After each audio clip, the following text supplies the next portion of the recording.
నిన్న cinema lovers day అంటే ఫ్రైడేన ticket రేట్స్ని north మల్టీప్లెక్సెస్లోని తగ్గించారు. దాంతో చాలా ఫిల్మ్స్ ఈ అడ్వాంటేజ్ని యూజ్ చేసుకుందామని అనుకుంటున్నాయి. పుష్ప 2 యొక్క రీలోడెడ్ కానీ, ఏ జవానీ హే దివానీ యొక్క రీ రిలీజ్ వెర్షన్ కానీ, ఎమర్జెన్సీ ఆజాద్ లాంటి ఫిల్మ్స్ కూడా రిలీజ్ అయ్యాయి. క్లియర్గా వాటి గురించి తెలుసుకుందాం. ఏ జవానీ హే దివానీ అయితే మాత్రం స్టిల్ ఫ్రైడేన 40 lakhs నెట్ని దాటి collect చేసుకుందనమాట.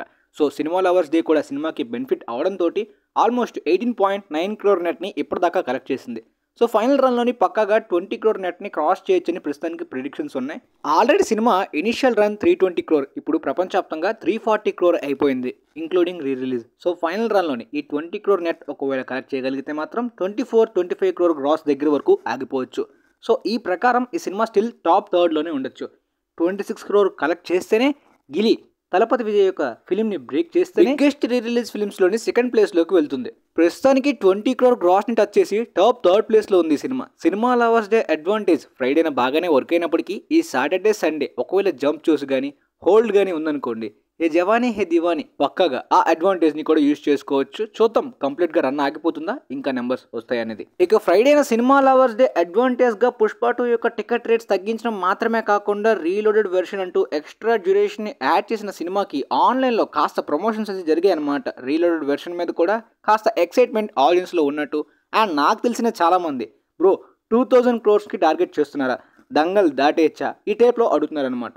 Still film worldwide Baahubali 2 collections అయితే ఇంకా దాటలేదు. ఇండియాలో అయితే మాత్రం డొమెస్టిక్ నెట్ని దాటగలిగింది, కానీ ప్రపంచవ్యాప్తంగా బాహుబలి 2 యొక్క ఫైనల్ గ్రాస్ 810 crore గ్రాస్ని ఇంకా బీట్ చేయలేదు. కానీ మేకర్స్ రిలీజ్ చేసిన పోస్టర్ బట్టి ఆన్లైన్లో ఆల్రెడీ బాహుబలి 2ని బ్రేక్ చేసేసినట్టు చాలామంది మాట్లాడుకున్నప్పటికీ ప్రస్తుతానికి అది కొద్దిగా కష్టం అనిపిస్తుంది. ఎందుకంటే ఈ రీలోడెడ్ వెర్షన్ ఈ cinema lovers day Friday advantage కూడా అంత పెద్దగా ఈ ఫిలింకి వర్క్ కానట్టు కనిపించింది. ఫ్రైడేన కేవలం 95 lakhs నెట్ మాత్రమే సినిమా కలెక్ట్ చేసింది.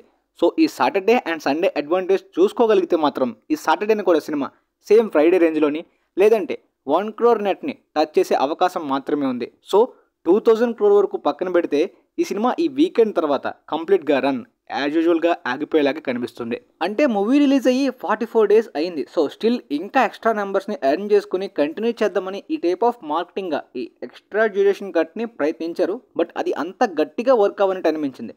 మరి మండే యొక్క డ్రాప్ బట్టి కంప్లీట్గా నెంబర్స్ ఆగిపోతాయి, అదే ఫైనల్ అవుతుందా అనేది క్లారిటీ అయితే వస్తుందన్నమాట. సో ప్రస్తుతానికి ఈ 44 days కలెక్షన్స్ ప్రకారం ప్రపంచవ్యాప్తంగా ఇప్పటిదాకా 1731.6 crore గ్రాస్ని కలెక్ట్ చేసిన ఈ సినిమా సాటర్డే ప్రకారం ప్రస్తుతానికి 40 lakhs నెట్ దగ్గర వరకు అయితే కనిపిస్తుంది అనమాట.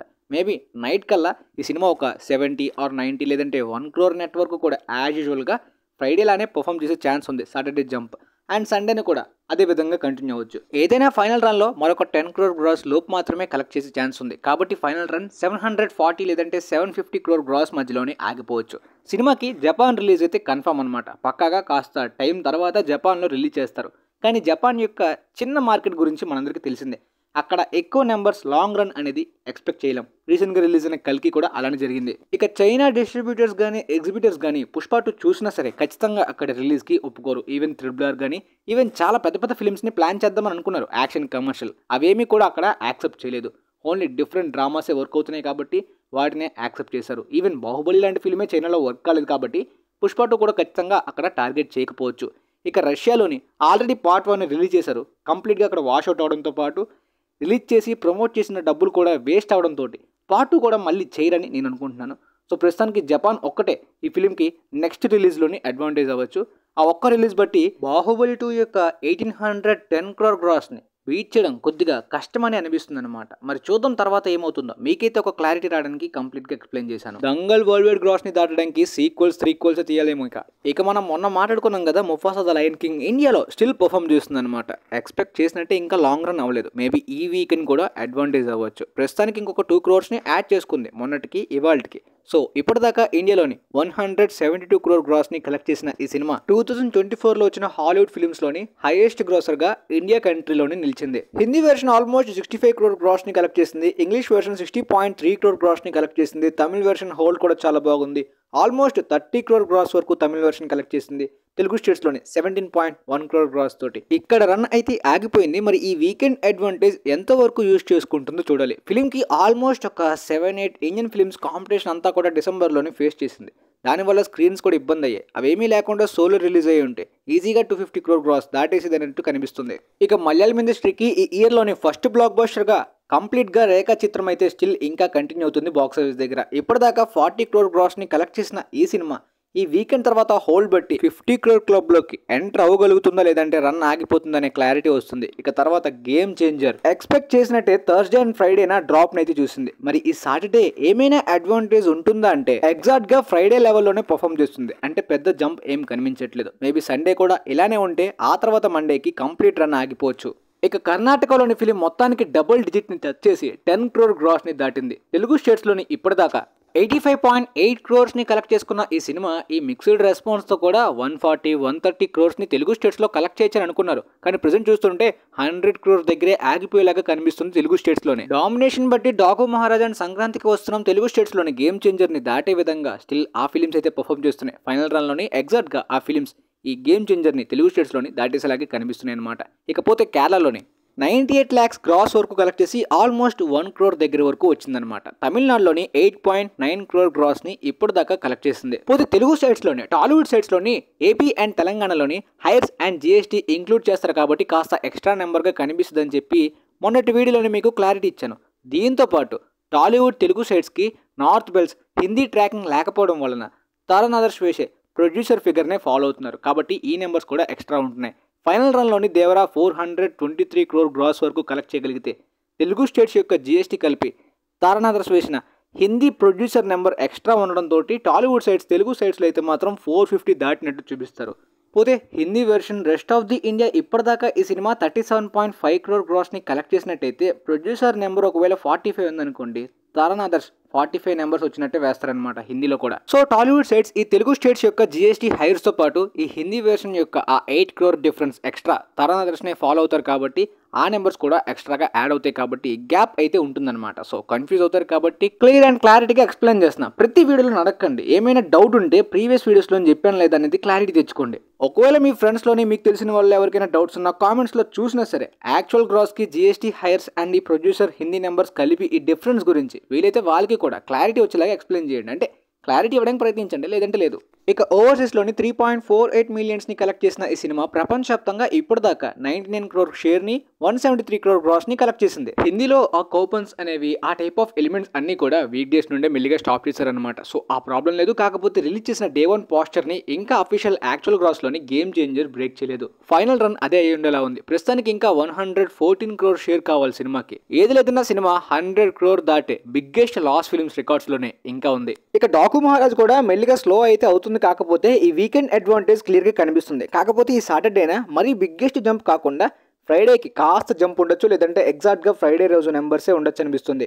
తెలుగు స్టేట్స్లోని ఇప్పటిదాకా 77 crore గ్రాస్ని కలెక్ట్ చేసిన ఈ సినిమా గేమ్ చేంజర్ యొక్క తెలుగు స్టేట్స్ గ్రాస్కి చాలా దగ్గరలో ఉంది. సో ఈ వీకెండ్ అడ్వాంటేజ్ కాస్త నెంబర్స్ బెటర్గా పర్ఫామ్ చేసి నెక్స్ట్ వీక్కి కాస్త హోల్డ్ ఉంటే అది క్లియర్గా ఫైనల్ రన్లోని ఈ సినిమా తెలుగు స్టేట్స్లోని ఎక్కువగా పర్ఫామ్ చేయొచ్చు అనమాట. సో పొంగల్ క్లాష్లోని ఇండియా వైడ్గా 83.8 crore గ్రాస్ని కలెక్ట్ చేసిన ఈ సినిమా ఓవర్సీస్లోని 15 crore గ్రాస్ని దాటి కలెక్ట్ చేసింది. ఈ విధంగా ఇప్పటిదాకా వరల్డ్ వైడ్గా 99 crore గ్రాస్ని కలెక్ట్ చేసిన ఈ సినిమా ఇంకొక 15 crore షేర్ 25 crore గ్రాస్ ప్రపంచవ్యాప్తంగా కలెక్ట్ చేస్తే సేఫ్ అవుతుందన్నమాట.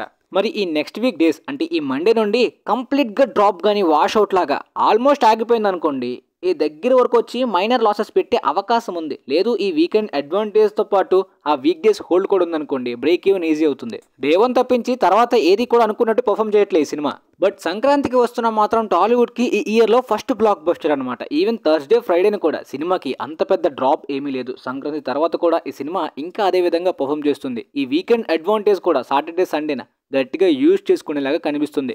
మిగతా ఫిలిమ్స్ సాటర్డే ఈవినింగ్ ప్రకారం చూసుకున్నట్టయితే ఫ్రైడే రేంజ్లో పర్ఫామ్ చేయడం, ఫ్రైడేకి కాస్త దాటడం ఈ విధమైన గ్యాపే కనిపిస్తుంది కానీ బిగ్ జంప్ అన్నట్టు కనిపించట్లేదు. కానీ సంక్రాంతికి వస్తున్నాం సాటర్డేన పక్కాగా ఫ్రైడే కన్నా ఎక్స్ట్రా జంప్ ఉంటున్నట్టు ఈ ఈవినింగ్ కల్లా క్లారిటీగా నెంబర్స్లోని కనిపించేస్తుంది. తెలుగు స్టేట్స్లోని అప్పుడే 81 crore గ్రాస్ని కలెక్ట్ చేసిన ఈ సినిమా ఈజీగా ఎవాల్టితోటి గేమ్ చేంజర్ని తెలుగు స్టేట్స్లోని క్రాస్ చేసేస్తుంది. ఆ తర్వాత ఫైనల్ రన్లోని కంప్లీట్ డామినేషన్గా ఈ సినిమా ఉంటుంది. సెకండ్ ప్లేస్లోని డాకు మహారాజ్ ఉంటుంది తెలుగు స్టేట్స్లో. సినిమాకి ప్రాఫిట్స్ అయితే అప్పుడే వచ్చేసాయి అనమాట.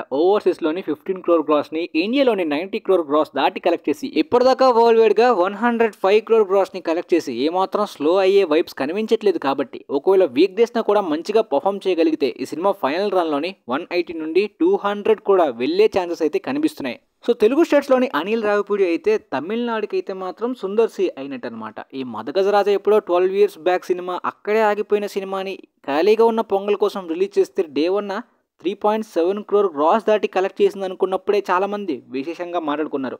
కానీ ఈ సినిమా ఫైనల్ రన్లోనే ఏమాత్రం డ్రాప్ అవ్వకుండా ఆడియన్స్ దగ్గర రెస్పాన్స్ బాగుండి ఫెస్టివల్ అడ్వాంటేజ్ని బాగా యూజ్ చేసుకుంటూ స్టిల్ ఇంకా బెటర్గా పర్ఫామ్ చేస్తుంది. ఇప్పటిదాకా 34 crore గ్రాస్ మార్క్ని దాటిన ఈ సినిమా ఈ సాటర్డే కూడా ఫ్రైడే కన్నా ఎక్స్ట్రా జంప్ చూసే విధమైన బుకింగ్స్ అయితే ఈ ఈవినింగ్ గ్రాస్ కల్లా కనిపిస్తున్నాయి. పక్కాగా సండే అడ్వాంటేజ్ కూడా యూజ్ చేసుకుంటుంది. మరి కొత్త తమిళ ఫిల్మ్ వచ్చే వరకు 50 crore వరకు వెళ్తుందా లేదనేది చూడాలి. లేటెస్ట్ విశాల్ గారి ఫిల్మ్స్ కి కూడా ఈ type of advantage long run లో ఉండదు కదా. పోతే అజయ్ దేవ్గన్ నెఫ్యూ అయిన అమాన్ దేవ్గన్ తో పాటు రవీనా టాండన్, అదే ఒకప్పుడు సీనియర్ బాలీవుడ్ స్టార్, రీసెంట్ గా KGF 2లోని రమికా సేన్ పాత్రలో యాక్ట్ చేసిన ఆమె కూతురు రషా తడాని కలిసి యాక్ట్ చేసి వాళ్ళిద్దరి డెబ్యూట్ గా ఈ ఆజాద్ అనే అడ్వెంచర్ ఫిల్మ్ లోని అజయ్ దేవ్గన్ కూడా క్యామియోగా యాక్ట్ చేశారనమాట. సో ఈ ఫ్రైడేకి రిలీజ్ అయిన ఈ సినిమా యునానిమస్ గా నెగిటివ్ రివ్యూస్ ని అందుకుందనమాట. సౌత్ ఫిల్మ్స్ ని నార్త్ లో డిస్ట్రిబ్యూట్ చేసే అనిల్ తడాని కూతురు కాబట్టి అతనికి తెలిసిన సెలబ్రిటీస్ తో కూడా ప్రమోట్ చేసుకోవడానికి వివిధ రకాలుగా ప్రయత్నించాడు. కానీ ఆడియన్స్ లో ఏ మాత్రం ఇంట్రెస్ట్ కూడా కనిపించలేదు సినిమా మీద. డే 1 కేవలం 1.75 crore గ్రాస్ తో పాటు నెగిటివ్ రివ్యూస్ కాబట్టి ఇక వాష్ అవుటే. ఇక 10 సార్లు వరుస ఫ్లాప్స్ తోటి lady Tom cruise Kangana Ranaut కి కంప్లీట్ గా ఆడియన్స్ అయితే మాత్రం రిజెక్షన్, ఆమె ఫిల్మ్స్ చూసి ఇంట్రెస్ట్ లేనట్టు చాలా సార్లు చూపించారు. కాబట్టి ఆల్రెడీ ఆమెకున్న బీపీతో సహా ఇంకాస్త ఈ బీపీ డబుల్ అవుతుంది. అందువల్లనే కొన్నిసార్లు నేను యాక్షన్ లోని లేడీ టామ్ క్రూజ్ ని, సొంతంగా వచ్చి బాగా ఎదిగిన self made biggest super stars లోని షారుఖ్ ఖాన్ తర్వాత నేను అన్నట్టు ఓన్ స్టేట్మెంట్స్ ని ఎప్పటికప్పుడు ఇస్తూ ఆడియన్స్ దగ్గర విపరీతంగా ట్రోల్స్ కి గురవుతూ ఉంటుందన్నమాట. రీసెంట్ గా ఈ ఎమర్జెన్సీ ఫిల్మ్ ని క్రిస్టఫర్ నోలన్ గారి ఓపెన్హైమర్ తోటి కంపేర్ చేసింది. కొన్నిసార్లు కోపంలోని హాలీవుడ్ ఫిల్మ్స్ మన ఇండియాలోని థియేటర్స్ ని, కలెక్షన్స్ ని దొబ్బుకెళ్ళిపోతున్నారు అనే టైప్ ఆఫ్ స్టేట్మెంట్స్ ని కూడా కోపంలో ఇస్తూ ఉంటారు. ఇవన్నీ ఎందుకు చెప్తానంటే ఆడియన్స్ ఈమె ఫిల్మ్స్ రిజెక్ట్ చేయడానికి, దాంతోపాటు ట్రోల్స్ పడడానికి కారణం ఇంకెవరో కాదు, ఆమె మీద ఆమె ట్రోల్స్ వేసుకున్నట్టు పిచ్చి పిచ్చి స్టేట్మెంట్స్ ని పాస్ చేస్తూ ఆమె ఫిల్మ్స్ ని ఈ విధంగా ఓపెన్హైమర్ తోటి కంపేర్ చేస్తూ ట్రోల్స్ అయ్యేలాగా చేసుకుంటుంది. దీనికి తోడు ఈ ఫిల్మ్ కి కూడా నెగిటివ్ రివ్యూస్ రావడంతో అనుకున్నట్టే బాక్స్ ఆఫీస్ దగ్గర మరొక డిజాస్టర్. డే 1 వరల్డ్ వైడ్ గా 3 crore గ్రాస్ ని కలెక్ట్ చేసిన ఈ సినిమా ఇండియాలోని 2.5 crore నెట్ ని కలెక్ట్ చేసింది. ఇండియాలోని బ్రేక్ ఈవెన్ అవ్వాలంటే 30 crore నెట్ రావాలన్నమాట. సో అది అసాధ్యంగానే కనిపిస్తుంది. సాటర్డేనా కాస్త జంప్ ని చూడొచ్చు, ఫ్రైడేనా ఎలానో లో టికెట్ రేట్స్ అడ్వాంటేజ్ కూడా సినిమాకు ఉంది కాబట్టి ప్లస్ అయింది. కానీ మండేకి వాష్ అవుట్ అయిపోయి కంప్లీట్ గా లాంగ్ రన్ పొటెన్షియల్ లేనట్టే కనిపిస్తుంది కాబట్టి మరొక డిజాస్టర్ అన్నట్టు చాలా మంది ఫిక్స్ అయిపోయారు. సో మొత్తానికి మీకైతే లేటెస్ట్ గా వచ్చిన ఫిల్మ్స్ గురించి బాక్స్ ఆఫీస్ డీటెయిల్స్ క్లియర్ గా అర్థమైందని నేనైతే అనుకుంటున్నాను. And thanks for watching guys.